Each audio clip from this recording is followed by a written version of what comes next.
Yuk jadi bagian dari dakwah kami. Dukung operasional dakwah dan sosial kami, raih pahala amal jariah yang terus mengalir sampai hari kiamat. Alhamdulillah, tidak henti-hentinya lisan kita sebagai seorang muslim selalu memuji dan memuja Allah. Terlalu banyak nikmat Allah yang melimpah kepada kita. Dari mulai kita lahir sampai detik ini kita hadir, sholat berjamaah duhur dan juga majlis ilmu ini.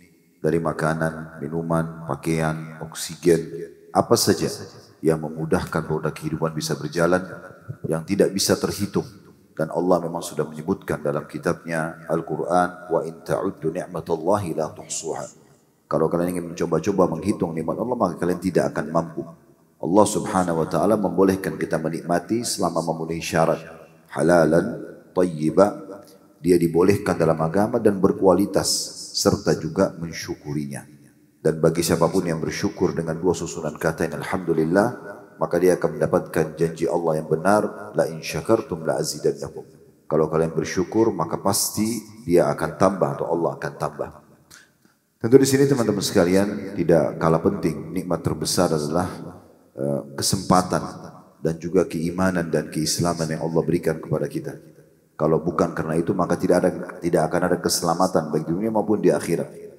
Dengan Islam dan iman ini kita punya panduan hidup.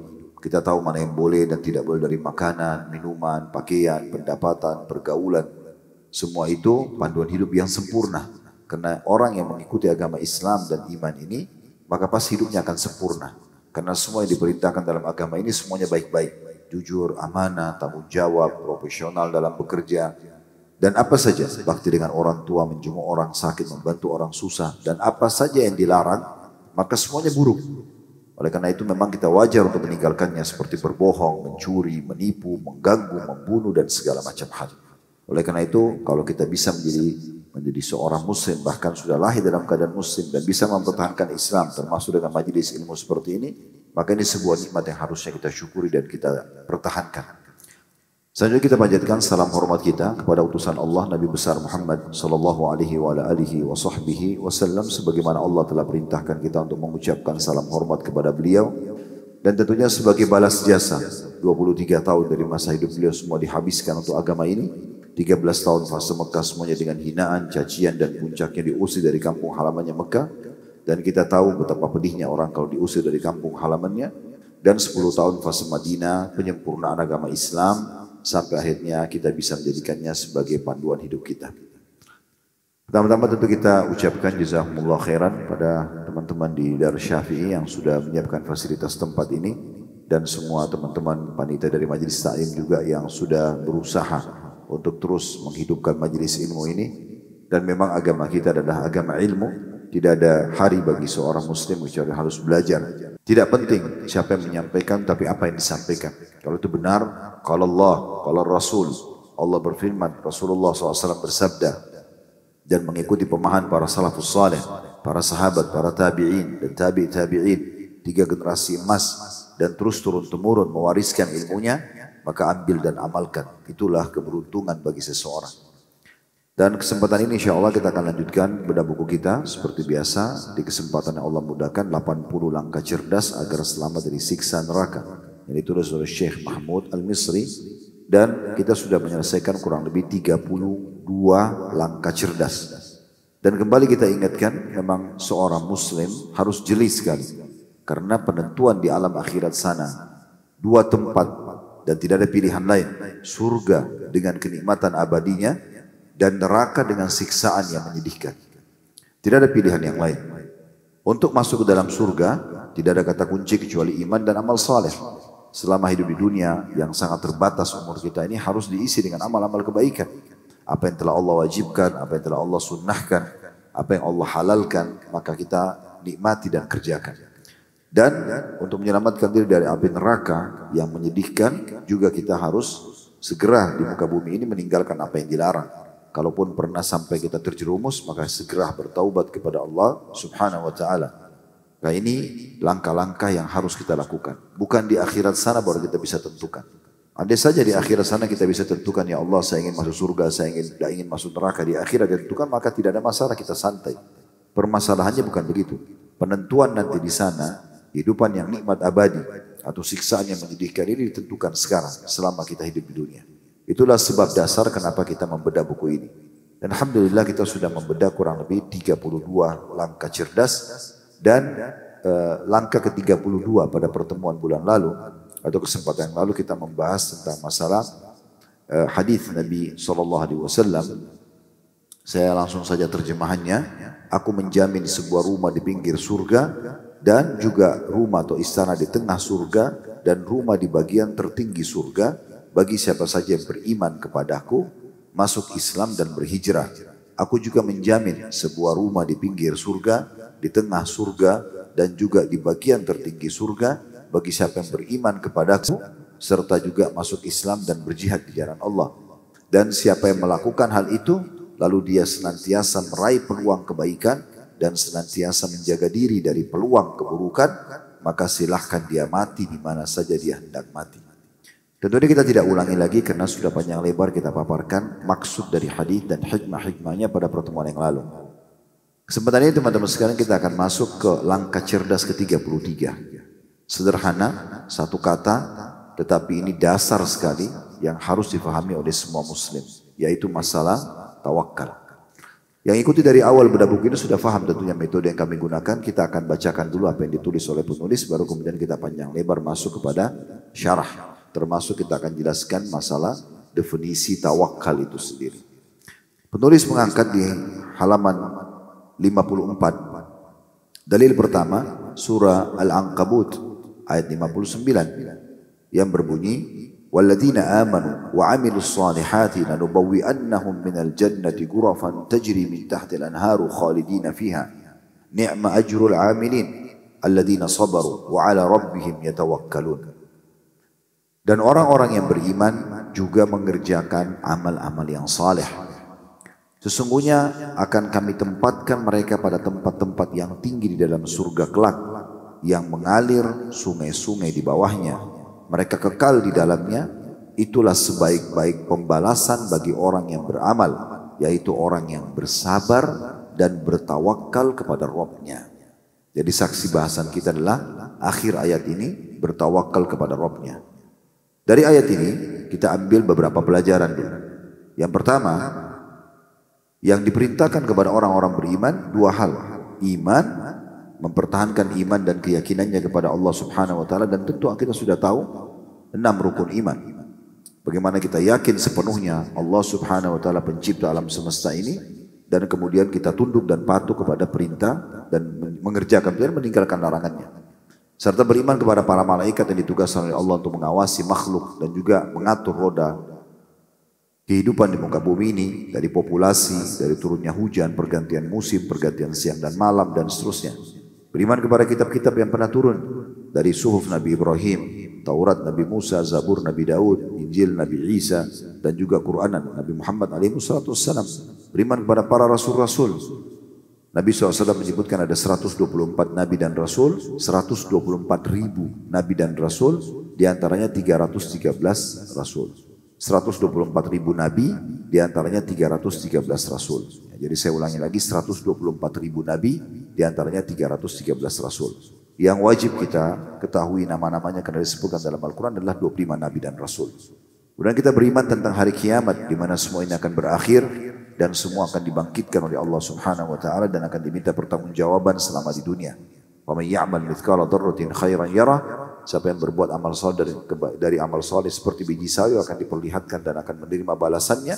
Wa may ya'mal mithqala dzarratin syarran yarah. Dan siapa berbuat dari keburukan seperti biji sawi, maka dipastikan juga dia akan diperlihatkan dan akan mendapatkan hukumannya. Kemudian beriman kepada takdir baik dan takdir buruk atau sesuatu yang disukai atau tidak disukai tentunya. Ini yang pertama faedah dari ayat, bahwasanya orang-orang muslim wajib mempertahankan iman mereka, kemudian sibuk dengan amal-amal saleh. Ini dua hal harus bersambung.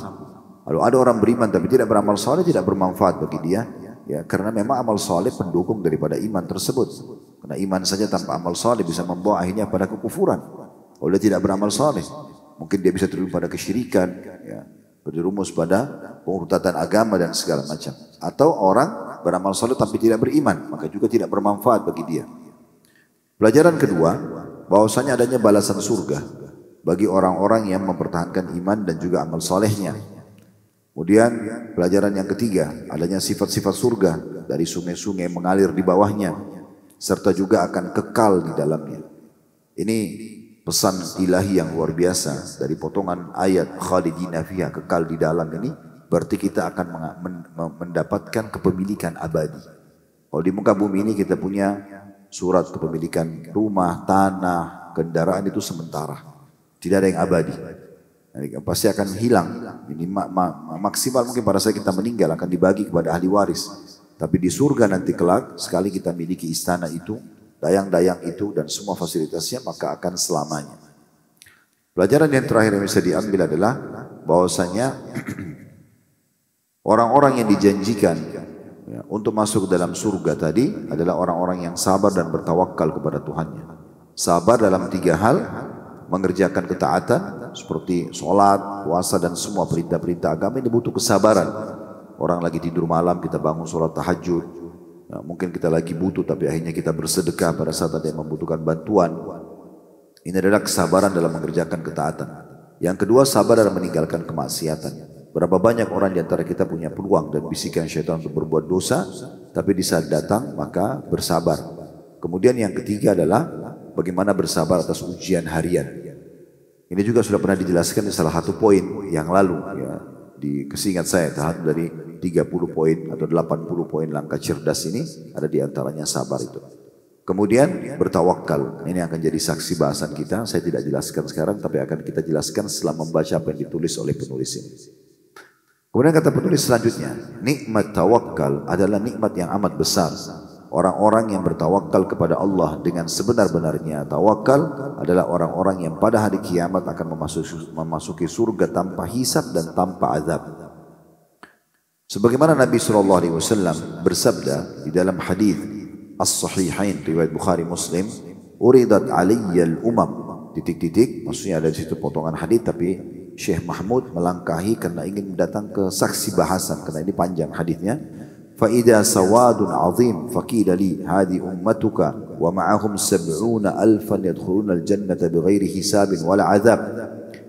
Titik-titik lagi artinya dipotong lagi kemudian akan masuk kepada saksi bahasan humul ladzina la yastarqun wa la yatatayyarun wa ala rabbihim yatawakkalun. Kata Nabi SAW, umat-umat diperlihatkan kepadaku, maksudnya nanti di hari kebangkitan Nabi SAW masih di dunia, sudah diperlihatkan nanti bagaimana dibangkitkan di mahsyar, berkumpul. Hadis ini tentu panjang tentang adanya Nabi Musa dengan pengikutnya, Nabi Isa dengan pengikutnya, dan ada Nabi-Nabi juga yang ada pengikutnya sedikit tapi ada tidak ada pengikut sama sekali.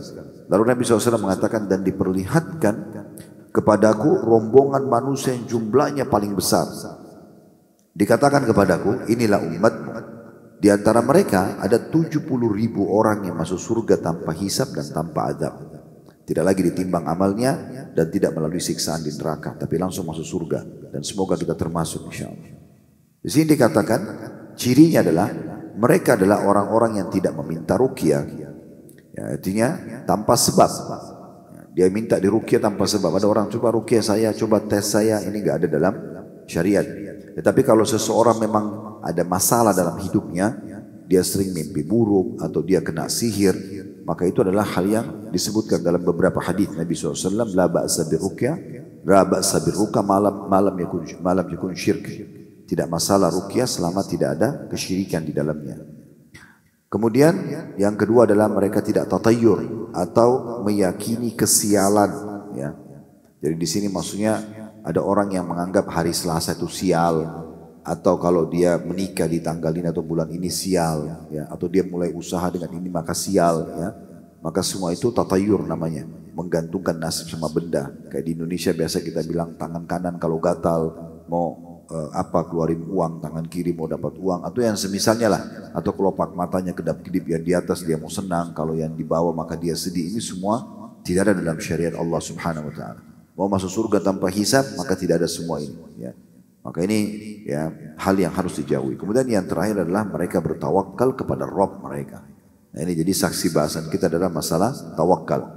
Oleh karena itu memang kita butuh penjelasan lebih jauh tentang apa itu tawakal, karena dia salah satu penyebab selamat dari neraka dan masuk surga tanpa hisab. Masuk surga tanpa hisab. Baik, kita akan masuk dalam bahasan kita, teman-teman sekalian, masalah tawakal. Kita akan fokus bahas itu. Tawakal sendiri berasal dari kata-kata ukul, ya. Ukul itu artinya menyerahkan dan mempercayai, ya. Disebutkan oleh Ibnu Hajar dalam Fathul Bari di jilid 11 halaman 125.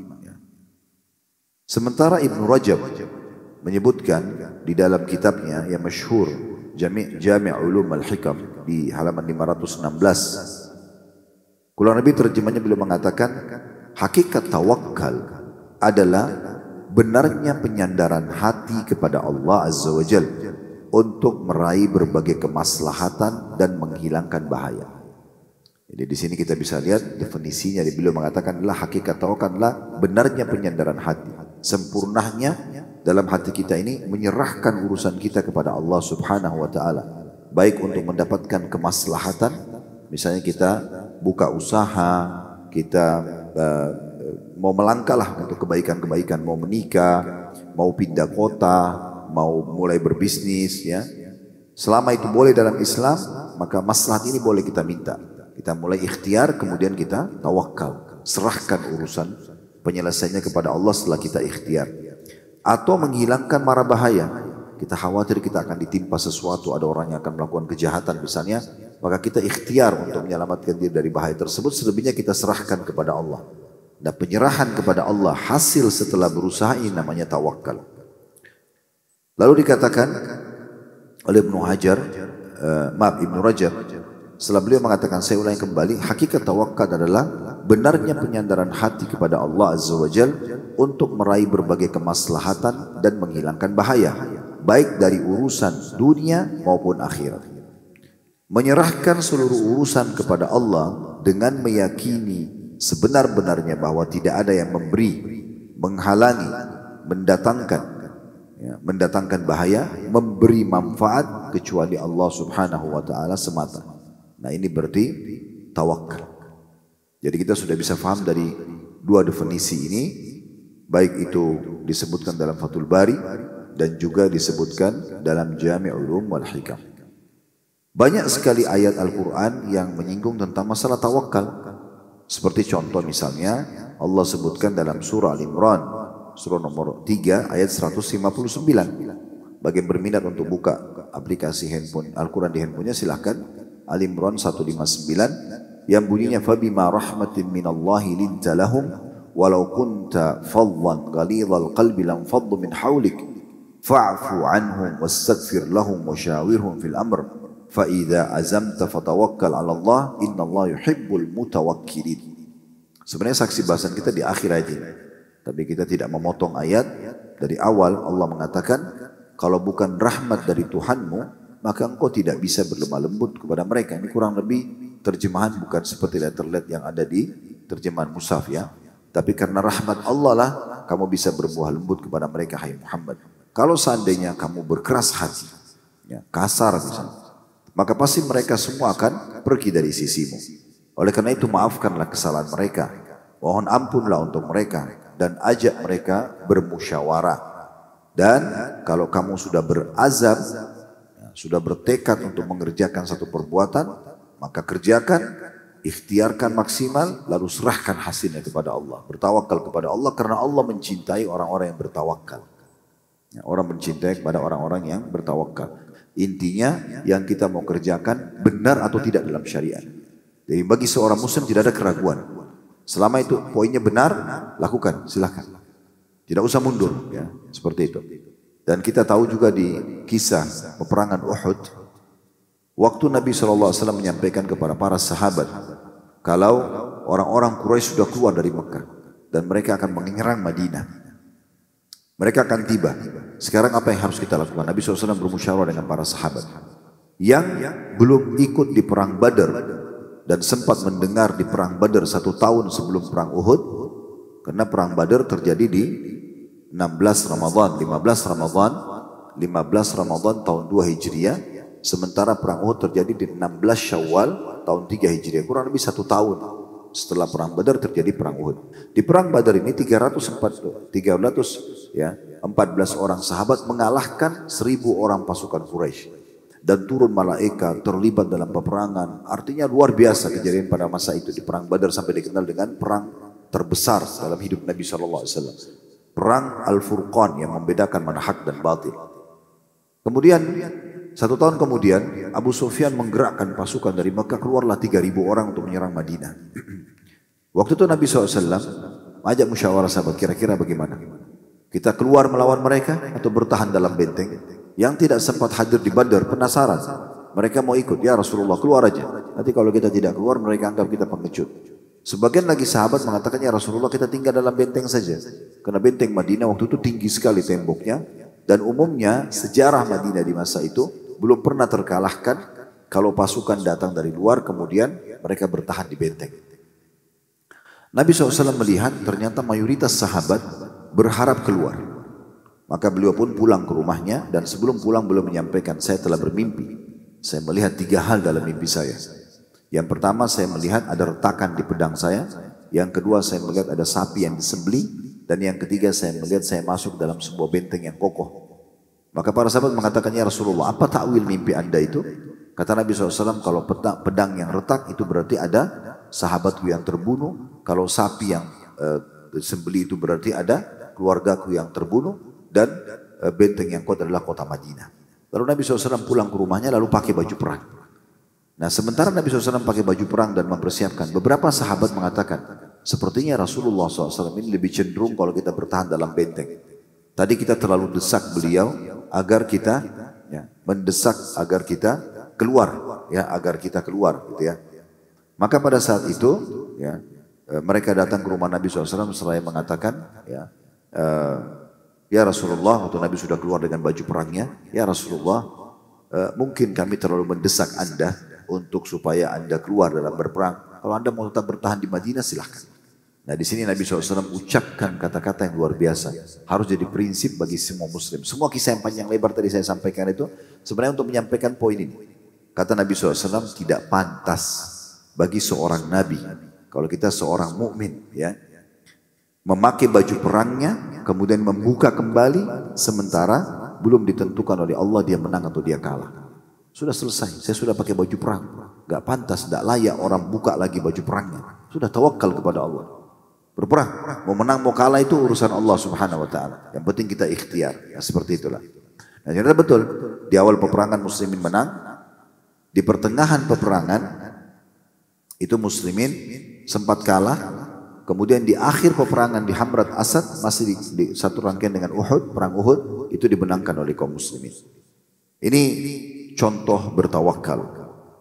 Kemudian juga dalam firman Allah yang lain ada juga disebutkan tawakal ya. Kalau tadi yang surah yang kita bacakan surah Al-Imran ayat 159 itu, kalau kalian berazam maka bertawakal kepada Allah, Allah mencintai orang-orang yang bertawakal. Selanjutnya surah Al-Maidah surah nomor 5 ayat 23 Allah berfirman, qala rajulani minal ladzina yakhafuna an'ama Allahu 'alaihim adkhulu 'alaihimul bab fa idza dakhaltumuhu fa innakum ghalibun wa 'ala Allahi fatawakkalu in kuntum mu'minin. Ini cerita tentang 2 pengikut Nabi Musa alaihissalam yang beriman.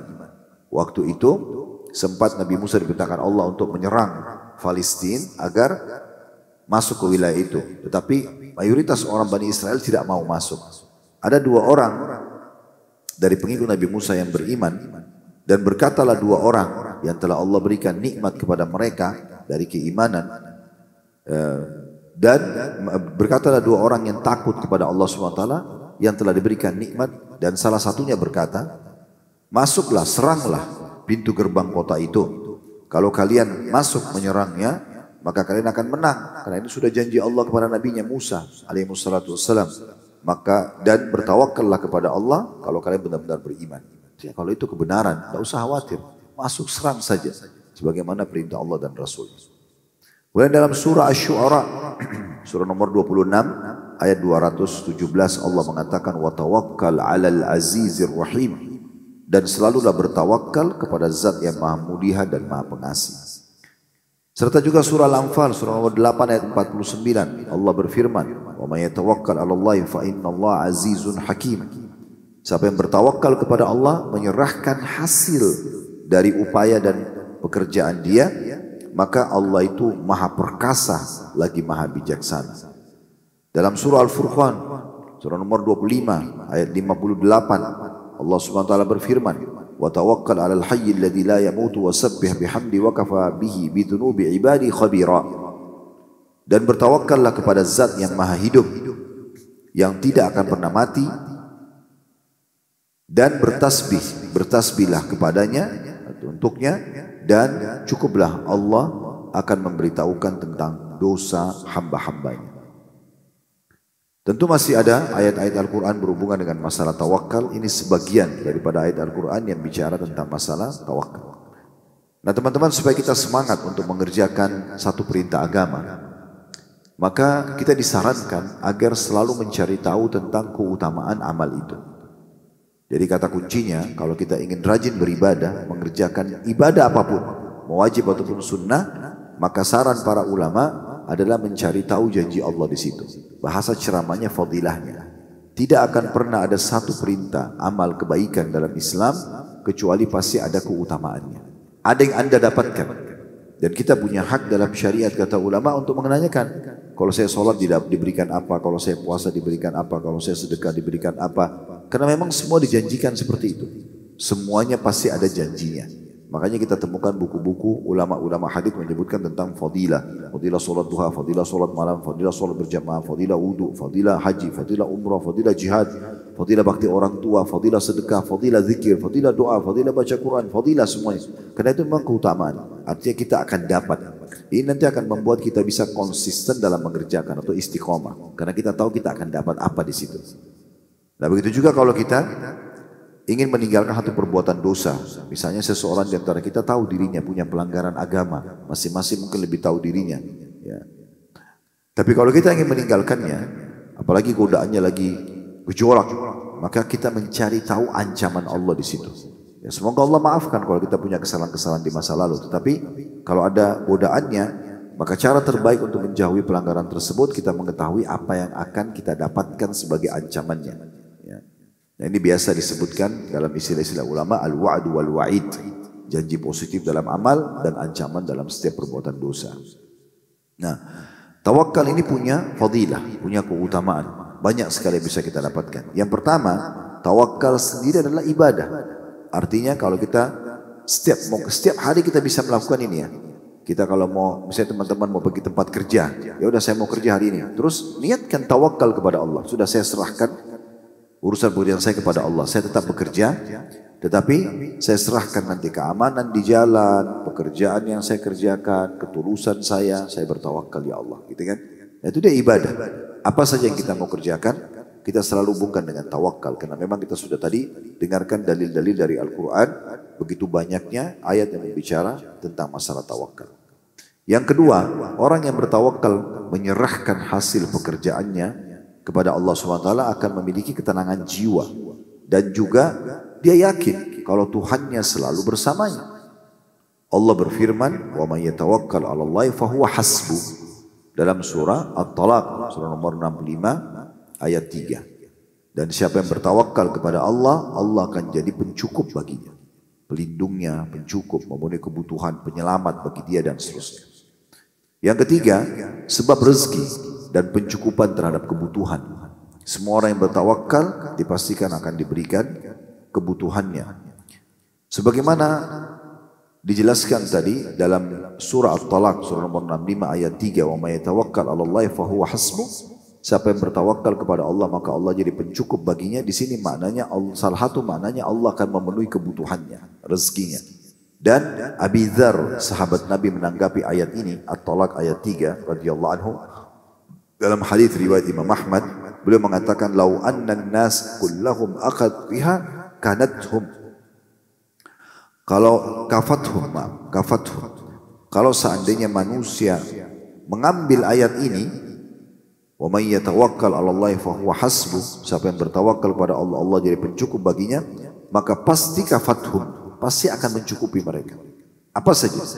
Mencukupi apa saja? Orang mau keluar cari jodoh, orang mau keluar cari pekerjaan, orang mau keluar cari bisnis, orang mau keluar ikhtiar untuk berobat supaya sembuh. Dia silakan lakukan ikhtiarnya itu, kemudian dia niatkan untuk bertawakal hasilnya kepada Allah. Maka pasti akan menjadi pencukup bagi dia. Kemudian ulama mengatakan seandainya manusia betul-betul bertakwa dan bertawakal, masih perkataan Abi Dzar radhiyallahu anhu. Beliau mengatakan, seandainya manusia betul-betul bertakwa dan bertawakal, maka sungguh pasti Allah akan mencukupi urusan dunia dan urusan akhirat mereka. Dan ini dinukil oleh Ibnu Rajab dalam Jami' Ulum wal Hikam di halaman 526. Ibnu Jarir At-Tabari, seorang ulama tafsir, menjelaskan tentang makna firman Allah surah At-Talaq surah nomor 65 ayat 3, "Wa may yatawakkal 'alallahi fahuwa hasbuh." Siapa yang bertawakal kepada Allah maka Allah akan jadi pencukup baginya. Kata beliau, barang siapa yang bertakwa, patuh kepada Allah dengan menjalankan perintah dan setelah itu menyandarkan hati kepadanya, bertawakal, maka Allah akan memberikan kecukupan baginya. Tafsir At-Tabari jadi 23 ayat 4, halaman 46. Hal yang serupa juga disampaikan oleh Al-Qurtubi dalam tafsir Qurtubi jadi 18 halaman 161, di mana beliau mengatakan barang siapa yang menyandarkan dirinya kepada Allah, bertawakal kepada Allah, maka Allah akan menjadi atau memenuhi kecukupan atau memberikan kecukupan dalam semua urusan. Itu juga dinukil Asy-Syaukani dalam Fathul Qadir jadi 7 halaman 241. Kurang lebih terjemahnya beliau mengatakan makna At-Talaq ayat 3, "Wa may yatawakkal 'alallahi fahuwa hasbuh."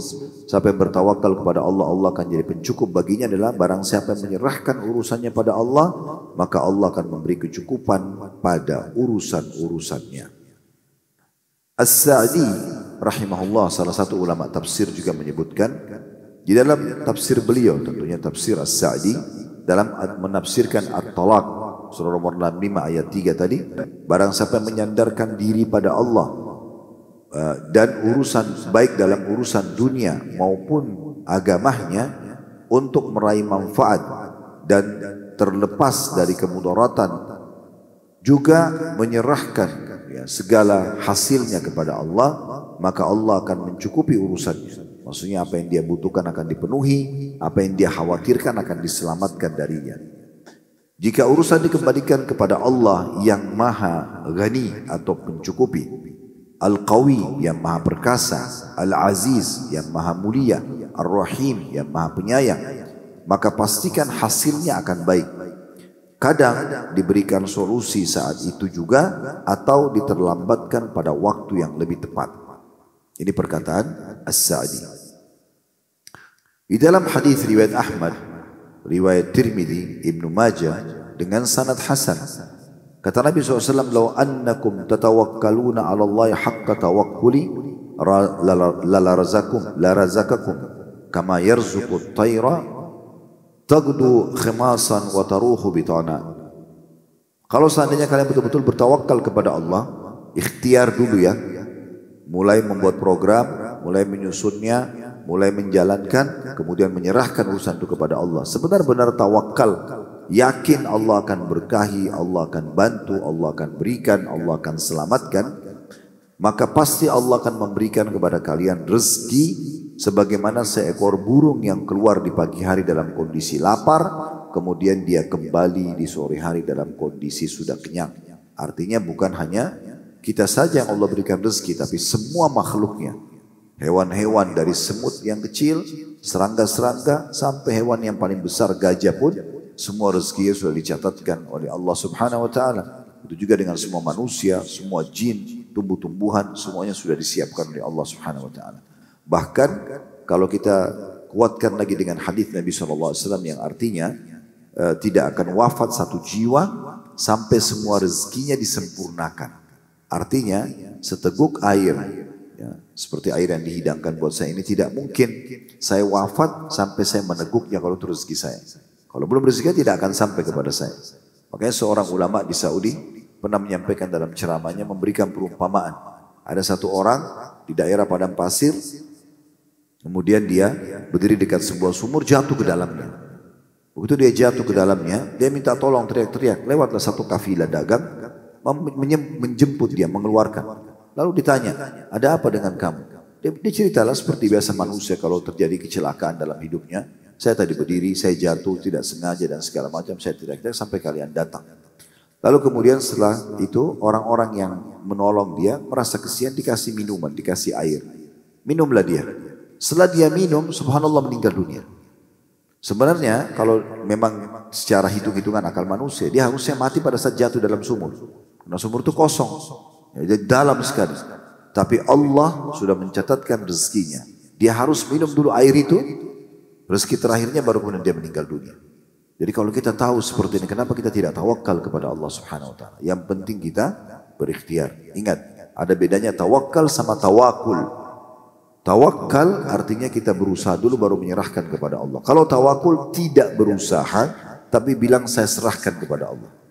Makanya Umar bin Khattab radhiyallahu anhu pernah marah kepada orang-orang yang tawakul. Ya. Mereka duduk-duduk di masjid, lalu Umar lihat. Lalu Umar menegur, mengatakan, kenapa kalian di sini selepas sholat Jumat? Mereka bilang, kami bertawakal kepada Allah. Ya udah nanti kalau rezeki datang, kalau enggak. Maka Umar menghardik mereka. Seraya mengatakan, sungguh ya keluarlah dan cari rezeki karena sungguh kalian sudah tahu Allah tidak pernah menakdirkan langit menurunkan hujan emas dan perak. Artinya harus keluar ikhtiar. Dan Imam Ahmad rahimahullah waktu ditanya tentang masalah statement seperti ini beliau mengatakan sungguh ini adalah pernyataan orang-orang atau penyampaian dan statement orang-orang yang sangat bodoh. Sementara Nabi SAW mengatakan sungguhnya telah diberikan rezekiku di bawah naungan pedangku atau tombakku. Artinya memang harus berikhtiar. Al-Baihaqi rahimahullah berkata dalam kitab Syu'abil Iman yang kurang lebih artinya, hadits ini bukanlah dalil untuk duduk santai dan enggan melakukan usaha dan mencari rezeki. Karena burung tersebut pergi di pagi hari untuk mencari rezeki. Jadi yang dimaksud dalam hadits ini adalah seandainya mereka bertawakal kepada Allah dengan pergi dan melakukan segala aktivitas dalam meraih rezeki dengan memastikan atau meyakini semua rezeki berada di tangan Allah dan dari sisinya, maka mereka akan memperoleh rezeki tersebut sebagaimana burung yang pergi di pagi hari dalam keadaan lapar kemudian kembali dalam keadaan kenyang. Jadi hadits ini biasanya dipegangi oleh sebagian orang, yaitu burung aja dikasih rezeki. Ya udah kita juga begitu. Ya. Maksudnya seakan-akan burung pun ya dibahasakan begitu dengan tidak ada sekolahnya segala macam dikasih rezeki. Padahal sebenarnya bukan itu yang dimaksud dengan hadis. Yang dimaksud dengan hadis adalah bagaimana burung itu keluar di pagi hari mencari rezeki. Lalu karena ada ikhtiar itu Allah pun akhirnya memberikan kepadanya rezeki di sore hari. Begitu juga Ibnu Qayyim rahimahullah. Beliau pernah satu waktu jalan di sebuah jalan, kemudian beliau tidak sengaja melihat seekor ular, tapi agak unik. Pada saat dia melihat matanya ular tersebut semuanya putih. Artinya ular ini buta matanya, tidak melihat. Tapi ular itu lagi merayap dengan mencari mangsa untuk dia makan. Ibnu Qayyim rahimahullah mengikuti ular tersebut. Ingin lihat bagaimana Allah memberikan rezeki kepada ular yang sudah ikhtiar ini. Karena dia keluar, dia jalan. Maka pada saat itu ular itu jalan terus merayap sampai tiba di sebuah pohon. Dia naik ke pohon tersebut dan dia sampai ke dahan pohon. Di dahan pohon itu ternyata ada satu burung kecil yang sedang membersihkan sayapnya. Dia tidak tahu kalau ada ular, ular juga tidak tahu kalau ada burung itu. Karena ularnya buta, burungnya juga sedang tidak melihat. Tapi karena ya dia mencium bau burung tersebut, maka dia pun menyergapnya dan memakannya. Kata Ibnu Qayyim, maha suci Allah yang sudah menentukan rezeki untuk ular yang buta ini. Tapi dengan ikhtiar, ular itu pun jalan. Orang itu pun jalan. Jadi ini sekaligus membantah orang-orang yang suka nganggur, pengangguran. Gitu kan. Bagaimana kita menghubungkan ini dengan kalau seandainya kita lagi duduk, kemudian ada yang memberikan kepada kita rezeki. Itu adalah takdir Allah Subhanahu Wa Taala. Tetapi bukan itu jadi tolak ukur. Misal kita kebetulan lagi di rumah, ada yang mengirimkan kepada kita makanan. Ini masuk dalam bagian rezeki. Tapi tidak bisa dihubungkan ini dengan masalah tawakal. Karena memang ini rezeki yang Allah datangkan. Bisa saja Allah datangkan rezeki sebagaimana oksigen yang kita hirup, kita tidak ada ikhtiarnya. Tapi yang dimaksud dengan poin tawakal adalah sesuatu yang sudah kita kerjakan, kemudian kita serahkan hasilnya kepada Allah Subhanahu wa taala. Imam Ahmad pernah ditanya mengenai seseorang yang kerjanya hanya duduk di rumah atau di masjid saja seraya berkata, aku tidak mengerjakan apa-apa, rezekiku juga akan datang sendiri. Maka beliau mengatakan, sungguh orang-orang itu bodoh. Sementara Nabi SAW mengatakan, Inna Allah ja'ala rizki tahta dhilli rumhi. Sesungguhnya Nabi SAW sudah mengatakan, Allah menjadikan rezekiku di bawah naungan tombakku. Diriwayatkan oleh Imam Ahmad. Maksudnya tetap harus ada ikhtiarnya. Ketergantungan kepada Allah sambil berusaha ini ya, adalah asas semua aktivitas muslim. Apa saja kita bisa niatkan tawakal. Misal dalam seharian ya, hal-hal sederhana. Dalam seharian biasanya kita mandi. Mungkin dari teman-teman semua, saya dan teman-teman sebelum kesini mungkin mandi dulu tadi di rumah. Sebenarnya kita pada saat niat mau mandi, mau ke kamar mandi, itu kan satu pekerjaan. Kenapa kita tidak ikuti dengan tawakal kepada Allah? Niatkan dalam hati untuk menyerahkan hasil mandi itu kepada Allah, ya, supaya betul-betul maksimal, supaya niatnya memang untuk sunnah, ya. Karena mandi, makan, minum, tidur, olahraga ini hukum dasarnya mubah. Tapi Syekh Abu Bakar Jazair rahimahullah mengatakan semua yang mubah ini bisa diubah menjadi sunnah. Kalau diniatkan untuk menjalankan hadis Nabi SAW, wa inna di jasadika alaika haqqa. Dan jasadmu punya hak. Kalau orang mandi hanya sekedar hilangkan gerah, maka hukumnya mubah. Tapi kalau dia niat mandi untuk memberikan hak jasad, maka jadi sunnah. Makan juga sama. Kalau hanya sekedar makan dan minum menghilangkan lapar dan dahaga, maka biasa saja, mubah. Tapi kalau niat untuk memberikan hak jasad, maka jadi sunnah. Tidur, daripada hal kita mengatakan, ngantuk sudahlah, saya tidur saja. Sudah selesai, hanya hilangkan capek, mubah. Tapi kalau kita niatkan untuk memberikan hak jasad, maka menjadi sunnah. Semua yang kita ingin kerjakan ini, termasuk olahraga juga, mubah. Tetapi kalau orang niat untuk memberikan hak jasad, jadi sunnah. Nah sekarang, perbuatan-perbuatan yang sederhana ini, termasuk ya kalau kita mau ke meja makan, ikhtiar mau makan. Niatkan dalam hati bertawakal kepada Allah hasilnya. Supaya makanan itu nanti bermanfaat buat kita. Supaya kita tidak lupa sunnah-sunnah Nabi baca bismillah di tangan kanan. Itu semua bisa dihubungkan. Apalagi kalau ditarik kepada hal-hal yang lebih besar.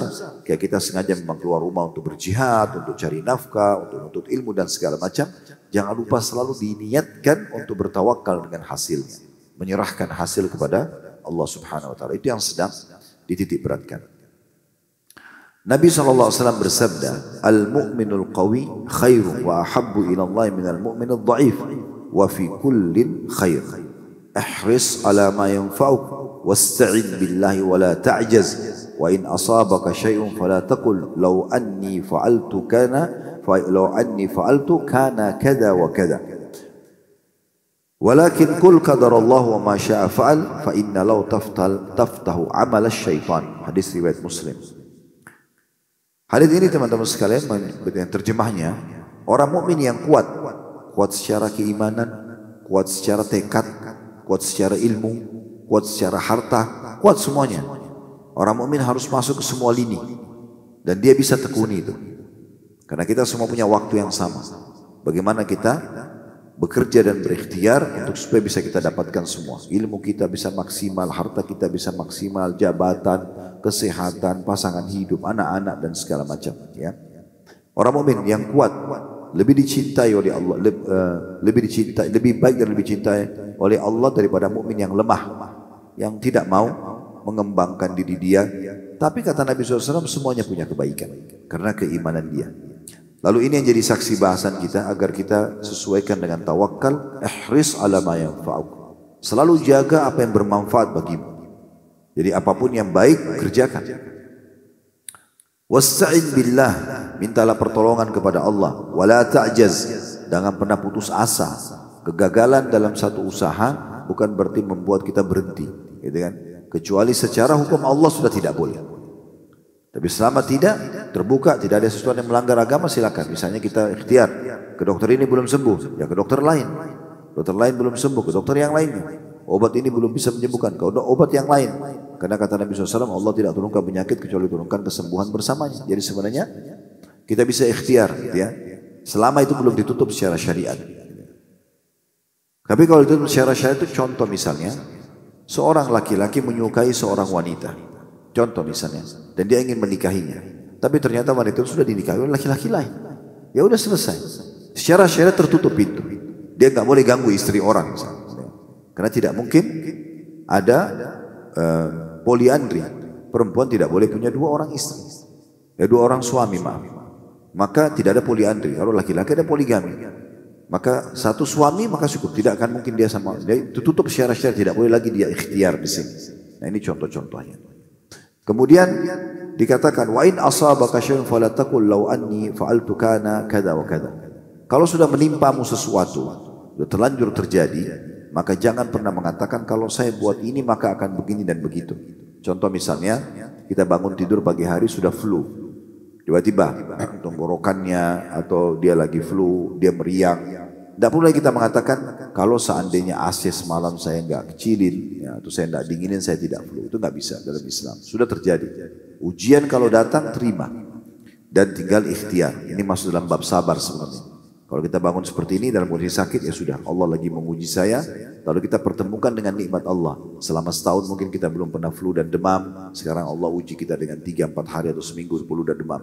Begitu seperti ujian datang. Jadi kita sabar, terima, lalu kita ikhtiar cari jalan keluarnya seperti minum teh hangat, misalnya minum obat, ke dokter dan seterusnya. Tetapi kalau sudah terjadi katakanlah qadarullah ma syaa fa'al, walakin qul qadarullah ma syaa fa'al. Katakan kalau sudah terjadi Allah takdirkan dan Allah berbuat apa yang dia inginkan. Karena kalau seandainya membuka pintu syaitan. Ini semua masuk dalam penjelasan manfaat yang ketiga. Jadi kita sudah sebutkan tadi faedah atau manfaat atau fadilah daripada tawakal. Ya, selain dia ibadah kepada Allah Subhanahu Wa Taala tadi sudah kita sebutkan ya. Kemudian juga di poin selanjutnya adalah sebab ketenangan jiwa. Kemudian poin yang ketiga itu sebab rezeki dan pencukupan. Nah tadi panjang lebar itu adalah kita jelaskan sebab rezeki dan pencukupan. Sekarang kita masuk ke faedah keempat. Sebab masuk ke dalam surga. Sebab masuk ke dalam surga. Nah ini mirip dengan hadis tadi yang disebutkan oleh penulis ya. Kata Nabi SAW, "Yadkhulul jannata min ummati sab'una alfan bighairi hisab." Akan masuk surga umatku tanpa hisab 70.000 orang. Lalu dikatakan humul ladina la yastarqun, mereka yang tidak minta ruqyah, wala yatatayyarun, mereka tidak menggantungkan nasib pada benda, wa ala rabbihim yatawakkalun, dan mereka bertawakal kepada Tuhan mereka. Tadi sudah kita jelaskan masalah ruqyah di sini tidak boleh orang sembarangan minta, padahal tidak ada sesuatu uzur di situ. Ya. Tapi kalau memang dia ada masalah, ya, Nabi SAW mengatakan kepada para sahabat, siapa yang bisa tentang masalah ruqyah, siapa yang bisa memberikan manfaat saudaranya, berikanlah. Kalau memang dia terganggu dengan sihir, maka diobatin. Gitu ya. Dan bagaimana Nabi SAW pernah memerintahkan dalam beberapa athar, Aisyah dan Hafsah untuk ya diruqyah oleh sahabiat Nabi yang memang mahir di bidang itu. Pada saat merasa sakit, dan Syekh Al-Idan dalam buku beliau Ruqyah Syariah menyebutkan, ruqyah ini bukan hanya pada permasalahan-permasalahan sihir saja dan ain atau mata panas ya biasanya, tetapi juga masuk ke masalah semua penyakit. Kita demam pun bisa ruqyah, flu pun bisa ruqyah. Karena salah satu doa yang Nabi SAW ajarkan adalah siapa yang merasa sakit lalu memegang titik sakitnya lalu membaca Bismillah 3 kali, Bismillah, Bismillah, Bismillah, lalu A'udzu bi'izzatillahi wa qudrati min syarri ma ajidu wa hadiru. Aku berlindung kepada Allah dengan kemahakuasaannya dari apa yang aku rasakan dan aku hati-hati darinya. Dibaca 7 kali. Ini kan bagian daripada ruqyah. Maka penyakit pun boleh diruqyah. Ya. Nah kalau kita sakit, wajar orang ngeruqyah. Gitu kan? Yang dimaksud sini adalah orang tidak ada sebabnya. Tes-tes saja, coba kamu kan bisa ruqyah, coba ruqyah saya tes, ada jinnya enggak? Misal, itu enggak perlu. Kalau mau masuk surga tanpa hisab gitu ya. Jadi jangan dijadikan sebagai bahan mainan gitu ya. Kemudian yang kedua tatayyur, ini sudah kita sebutkan tadi contoh-contohnya, tangan kanan gatal, tangan kiri gatal, apalah. Dianggap hari Selasa sial dan segala macam, ini tidak boleh ya, dalam Islam tidak boleh sama sekali. Saya tidak tahu kalau di kota teman-teman sekarang, karena kami dari Makassar, saya pernah satu waktu ada kejadian di rumah sakit ayah saya, karena ada rumah sakit milik ayah kami di Makassar.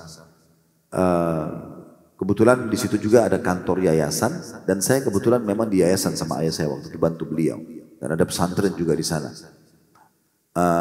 Awal hari pertama ada satu anak jadi ayahnya anak ini adalah sahabat ayah saya. Dia datang, dia minta pekerjaan, maka saya pekerjakan di yayasan, silakan. Hari pertama dia kerja, dia pakai motor, ngantar ke satu tempat gitu untuk urusan yayasan. Dia pulang ternyata udah luka-luka, jatuh dan tabrakan dengan orang lain. Gitu kan. Udah, akhirnya orang yang ditabrak itu kami kasih kompensasi, kemudian diobati di rumah sakit, lalu kemudian dia pergi. Nah, waktu itu saya dengar beberapa suster di situ di rumah sakit ngomong, tapi dari jauh saya dengarnya gitu. Mereka bilang, itu kan karena hari Selasa. Mereka ngomong gitu, itu kan karena hari Selasa. Terus saya dari jauh bilang, memang ada apa dengan hari Selasa? Oh, Ustaz belum tahu ya? Ngomong gitu. Saya bilang, enggak, saya enggak tahu. Ada apa dengan hari Selasa? Ya. Dia bilang, kan hari Selasa hari sial, Ustaz. Ini saya langsung dia bilang, hari Selasa hari sial. Saya bilang, subhanallah, maha suci Allah. Tidak namanya hari sial dalam Islam. Bahkan Nabi SAW mengatakan, ya Allah berfirman, la tasubud dar fa inni dahar. Jangan kalian menyalahkan waktu, mengatakan ada sial, karena aku penciptanya, kata Allah. Hari ada lebih baik dari hari yang lain, iya. Jumat lebih baik daripada hari yang lain, iya.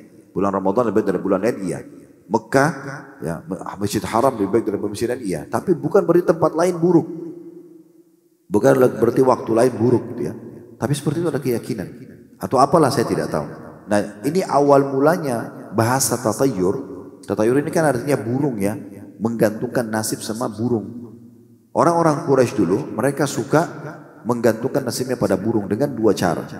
Yang pertama, mereka pergi ke dukun, kemudian mereka membeli satu kotak dari dukun itu, kotak nasib namanya. Ya, mereka beli kotak itu, kemudian dukun itu akan memasukkan bulu burung merpati, dicopot bulu merpati 3, kemudian yang pertama ditulisi lakukan, yang kedua tidak lakukan, yang ketiga kosong.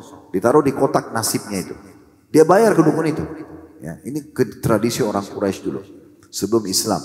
Lalu kalau dia mau mengerjakan sesuatu, orang ini dia datang ke dukun tersebut, dia bayar duit, dia bayar uang, gitu kan, emas atau apa saja, kemudian dimasukkan tangannya ke dalam kotak itu, tapi dia tidak lihat. Kalau keluar bulu yang tertulis lakukan, berarti dia anggap apa yang dia melakukan itu ada berkahnya. Usaha kah, menikah kah, safar kah. Kalau keluar bulu yang tertulis jangan lakukan, maka berarti dia tidak boleh lakukan. Kalau dia lakukan dia akan kualat. Itu keyakinan mereka, menggantungkan nasib pada bulu burung tadi itu. Kalau keluar bulu yang ketiga yang tidak ada tulisan, dia harus ulangi sampai dia dapat salah satu. Makanya terkenal di masa itu dengan tatayur. Ya, menggantungkan sama burung. Ini yang pertama. Yang kedua, mereka biasa kalau mau safar, misalnya mereka timur dan barat. Mereka lepas burung. Kalau burung itu ke arah yang dia mau pergi, misal kebetulan burung itu pergi ke sana, maka berarti dianggap dia akan tidak masalah selama safar. Tapi kalau burung itu lawan arah, berarti dia akan sial. Nah, ini dilarang dalam Islam. Tidak ada semua ini. Mungkin yang dia lepas itu burung jantan lagi kejar burung betina, kebetulan ke sana, gitu kan. Tapi kejahilan atau apa sajalah, ya intinya seperti itu mereka meyakini. Di Indonesia juga saya dengar pernah tidak boleh menjahit malam hari, ya. Tidak boleh potong rambut ini dan itu. Beberapa hari lalu juga ada yang sempat menanyakan kepada saya hukumnya. Ustaz, memang benar kalau orang cukur rambut itu harus yakin membuang sial. Ini dari mana ini? Ya. Ini ajaib betul itu. Bahkan sengaja pergi ke pinggir pantai, lalu potong rambutnya sedikit, lempar menganggap buang sial. Apa hubungannya sial dengan rambut? Ya. Tidak ada hubungannya sama sekali, itu tidak benar. Nah, ini semua menggantungkan nasib pada hal seperti ini tidak boleh. Kalau mau masuk surga tanpa hisab, ya. Di sini tanpa hisab artinya betul-betul tidak ditimbang lagi amal masuk surga. Bahkan tanpa azab dalam hadis dikatakan.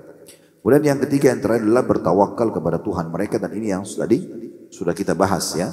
Menyandarkan dan menyerahkan hasil usaha kita ya kepada Allah Subhanahu wa taala, tentu setelah ikhtiar. Yang kelima, akan meraih cinta Allah Subhanahu wa taala. Akan meraih cinta Allah Subhanahu wa taala. Bagaimana Allah Subhanahu wa taala berfirman, "Innallaha yuhibbul mutawakkilin" dalam surah Al-Imran ayat 159. Dan Allah mencintai orang bertawakal. Kalau kita bisa meraih cintanya Allah, ini luar biasa. Kalau kita dicintai oleh manusia saja yang kira-kira ya, contoh presiden lah atau raja mencintai kita, ya, sehingga apa saja yang kita mau dipenuhi. Ya. Kita selalu ditolong sama dia. Walaupun dia sebenarnya manusia punya batasan, ada saja mungkin yang tidak bisa dipenuhi maksimal atau mungkin ditolak sama dia. Bagaimana dengan Allah Subhanahu wa taala yang maha kaya, ya, maha kuasa, maha luas karunia-Nya, Allah SWT pencipta alam semesta yang selalu hidup dan terus-menerus mengurus makhluknya, Al-Hayyul Qayyum. Maka tentu kita akan jauh lebih suka, ya. Dan Allah sangat suka dengan orang yang bertawakal, suka melibatkan Allah dan menyerahkan hasil urusannya kepada Allah. Kemudian yang keenam yang bisa didapat adalah selamat dari gangguan dan juga mara bahaya. Sebagaimana Ibnu Qayyim berkata, tawakal adalah sebab terbesar yang membuat seseorang mengatasi gangguan, kezaliman dan perlawanan, ya, dari makhluk. Ya. Dan tawakal ini sebab utama, kata beliau, yang bisa menolong, ya, seseorang itu dari apapun yang dia khawatirkan, karena Allah akan menjadi pencukupnya. Dan kalau Allah menjadi pencukupnya, maka tentu lawannya mustahil bisa mengalahkannya. Jadi ini diantara manfaatnya adalah apapun, ya, misalnya teman-teman khawatir, ada orang yang kita khawatir keburukannya, mungkin suka menggibah, mungkin suka memfitnah, mungkin mengancam, intimidasi untuk mengambil harta kita, mungkin segala macam. Mungkin Anda kerja di satu kantor, atasan Anda jahat, lalu kemudian Anda khawatir nanti dia, karena Anda jujur dan harus menandatangani apa yang Anda tidak sukai, ya, yang dia mau. Ini Anda tawakal kepada Allah. Udah tetap tolak, tidak usah. Jangan takut karena dikeluarkan dari tempat kerja. Kalau kita bertawakal Allah, Allah akan memenangkan kita dengan caranya. Ya, dengan cara. Pernah ada orang bertanya begini, permasalahan ini, lalu saya sampaikan apa adanya saya katakan, jangan. Karena dia bilang semua teman-teman di kantor dikasih amplop ada uangnya, tapi nggak jelas dari mana Ustaz. Saya terima nggak? Saya bilang jangan diterima. Kalau nggak jelas jangan. Kecuali itu di akad Anda jelas sekali ada gaji, ini gaji atau ini bonus lemburan, oke.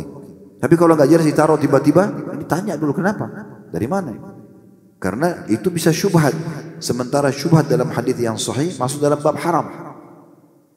Kata Nabi SAW, siapa yang menjerumuskan dia pada yang syubhat, dia terlibat pada yang haram. Dan siapa yang menyelamatkan diri dari yang syubhat, ragu-ragu, maka dia telah menyelamatkan kehormatan diri dan agamanya. Lalu kemudian dia bilang, saya setelah itu kalau salah dia datang lagi, saya tolak Ustaz, tapi ternyata saya diancam oleh atasan. Kalau saya tidak mau terima, karena teman-teman juga semua menikmatin, maka saya akan dikeluarkan atau bagaimanapun, ya, alasannya itu akan kena hukuman gitu. Saya bilang tidak usah khawatir, tawakal kepada Allah SWT. Karena Anda benar, jangan toleransi soal-soal begitu. Ya udah kalau mereka mau nikmati silakan, tapi kalau saya tidak mau, jangan dipaksa, gitu kan? Contohnya. Maka alhamdulillah dengan cara seperti itu ternyata malah atasannya itu dengan hikmah Allah Subhanahu wa taala kebongkar, ya. Kedoknya lalu dikeluarkan oleh pemilik perusahaan. Nah, seperti itulah kurang lebih, ya. Ini dinukil dari kitab Bada'iul Fawaid di jilid 2 di halaman 766 dan 777. Masih perkataan Ibnu Qayyim rahimahullah, dan ini mungkin kita tutup dengan ini, ya, perkataan-perkataan yang mutiara yang luar biasa tentang tawakal. Kurang lebih, ya, beliau mengatakan, "Wa man ishtaghala billahi 'anil nasi kafahu Allahu ma'unatan," atau ma'unatan nas. Wa man ishtaghala 'anillahi wakkalahu Allahu ila nafsihi wa man ishtaghala bin nasi 'anillah wakkalahu Allahu ilaihim. Barang siapa yang menyibukkan dirinya dengan bersandar pada Allah, bukan bersandar pada makhluk. Tak pernah khawatir. Allah bolehkan, saya lakukan. Allah larang, saya tinggalkan. Walaupun saya harus kehilangan seluruh dunia ini. Kata beliau, siapa yang menyibukkan dirinya dengan bersandar diri kepada Allah, selama boleh dia kerjakan dan dia serahkan hasilnya kepada Allah, maka Allah akan mencukupi kebutuhannya. Itu dijamin. Itulah makna tawakal tadi. Dan sebaliknya, barang siapa yang menyibukkan dirinya dengan bersandar pada dirinya sendiri, tidak bertawakal kepada Allah, maka Allah akan membuatnya bersandar pada dirinya sendiri. Selalu bangga dengan kepintarannya, selalu bangga dengan kelebihannya, kejabatan yang dia miliki, ya. Tidak betul-betul menganggap itu adalah amanah dari Allah Subhanahu wa taala. Maka orang seperti ini Allah akan biarkan bergantung pada dirinya sendiri. Artinya ada keterbatasan, dia bisa saja gagal. Dan barang siapa, ini penutupan terakhir statement beliau, dan barang siapa yang bersandar pada manusia dan meninggalkan Allah Subhanahu wa taala, maka Allah pun akan membuat dia menggantungkan urusannya pada manusia. Sebagaimana memang Allah Subhanahu wa taala tidak suka disekutukan. Kata Nabi SAW, Allahumma ana agna syuraka' ani syirk. Saya adalah, ya, yang paling menolak sekutu-sekutu itu. Bahkan dikatakan, saya adalah orang yang paling baik, kata Allah SWT terhadap sekutu-sekutu tersebut. Ya. Apapun yang diberikan oleh seseorang untuk sekutuku, aku akan biarkan buat sekutuku. Allah tidak mau disekutukan. Jadi sebenarnya tawakal ini bagian daripada sesuatu yang sangat besar manfaatnya, karena memang kita melibatkan Allah Subhanahu Wa Taala. Memang Allah ingin kita melibatkan diri kita dengan segala sesuatu berhubungan dengan apapun yang kita lakukan.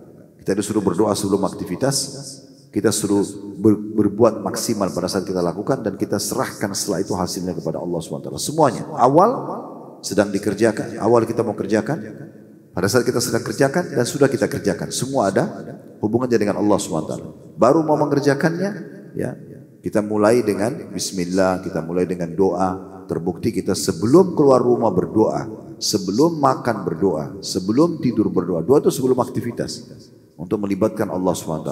Ya. Kemudian pada saat kita sedang kerjakan, kita disuruh menekuni perbuatan tersebut. Kata Nabi SAW, Inna Allah yuhibbu min abdin amila amalan an yutkinahu. Allah suka sekali seorang hamba kalau mengerjakan satu perbuatan, dia menguasainya. Setelah itu, ya kita menguasai, kita profesional dalam bidang kita, jangan asal-asalan, betul-betul kita kuasai dan kita kerjakan. Kemudian setelah itu, yang terakhir kita tutup dengan tawakal kepada Allah Subhanahu Wa Taala, serahkan hasilnya kepada Allah Subhanahu Wa Taala. Nah ini baru kita bisa maksimal mendapatkan apa yang kita harapkan. Allahu a'lam. Ini bahasan kita, teman-teman sekalian, berhubungan dengan masalah tawakal kepada Allah Subhanahu Wa Taala. Semoga saja Allah mudahkan kita untuk bisa mengamalkan. Mungkin begitu saja. Kalau ada benar dari Allah Subhanahu Wa Taala, silakan diambil dan diamalkan. Kalau ada salah dari kami, tolong dimaafkan, dan saya istighfar kepada Allah Subhanahu Wa Taala. Wa sallallahu ala nabiyyina wa habibina Muhammadin wa alihi washabihi wasallam. Walhamdulillahirabbil alamin. Subhanakallahumma bihamdika asyhadu an la ilaha illa anta astaghfiruka wa atubu ilaik. Wassalamualaikum warahmatullahi wabarakatuh.